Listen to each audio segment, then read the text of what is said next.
بسم اللہ الرحمن الرحیم۔ فیکٹر سٹی کے معزز ناظرین السلام علیکم۔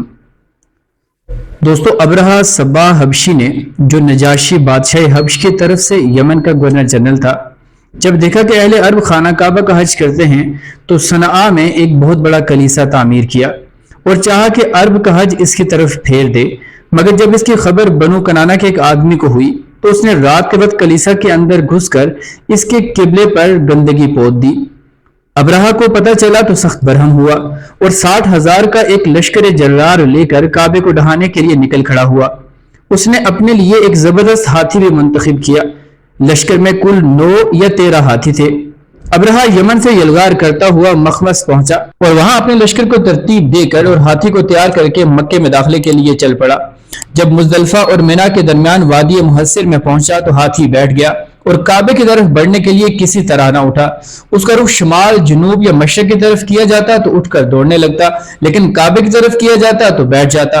اسی دوران اللہ نے چڑیوں کا ایک جھنڈ بھیج دیا جس نے لشکر پر ٹھیکڑی جیسے پتھر گرائے اور اللہ نے اسی سے انہیں کھائے ہوئے بس کی طرح بنا دیا۔ یہ چڑیاں ابابیل یا کمری جیسی تھیں۔ ہر چڑیا کے پاس 3 کنکریاں تھیں، ایک چونچ میں اور 2 پنجوں میں۔ کنکریاں چنے جیسی تھیں، مگر جس کسی کو لگ جاتی تھی اس کے اعضاء کٹنا شروع ہو جاتے تھے اور وہ مر جاتا تھا۔ یہ کنکریاں ہر آدمی کو نہیں لگی تھیں، لیکن لشکر میں ایسی بھگدڑ مچی کہ ہر شخص دوسرے کو روندتا، کچلتا، گرتا پڑتا بھاگ رہا تھا۔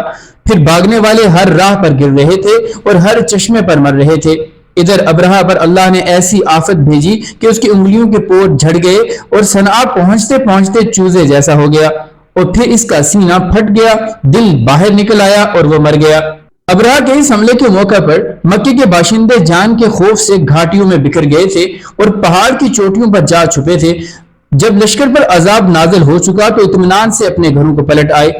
یہ واقعہ بیشتر اہل سیر کے بقول نبی صلی اللہ علیہ وسلم کی پیدائش سے صرف 50 یا 55 دن پہلے ماہ محرم میں پیش آیا تھا، لہٰذا یہ 571 عیسوی کی فروری کے اواخر یا مارچ کے اوائل کا واقعہ ہے۔ یہ در حقیقت ایک تمہیدی نشانی تھی جو اللہ نے اپنے نبی اور اپنے کعبے کے لیے ظاہر فرمائی تھی، کیونکہ آپ بیت المقدس کو دیکھیے کہ اپنے دور میں اہل اسلام کا قبلہ تھا اور وہاں کے باشندے مسلمان تھے۔ اس کے باوجود اس پر اللہ کے دشمن یعنی مشرکین کا تسلط ہو گیا تھا، جیسا کہ بخت نصر کے حملے اور اہل روما کے قبضے سے ظاہر ہے، لیکن اس کے برخلاف کعبہ پر عیسائیوں کو تسلط حاصل نہ ہو سکا، حالانکہ اس وقت یہی مسلمان تھے اور کعبے کے باشندے مشرک تھے۔ دوستو، یہی انجام ہوتا ہے اللہ کے بنائے ہوئے قوانین سے ٹکر لینے والوں کا۔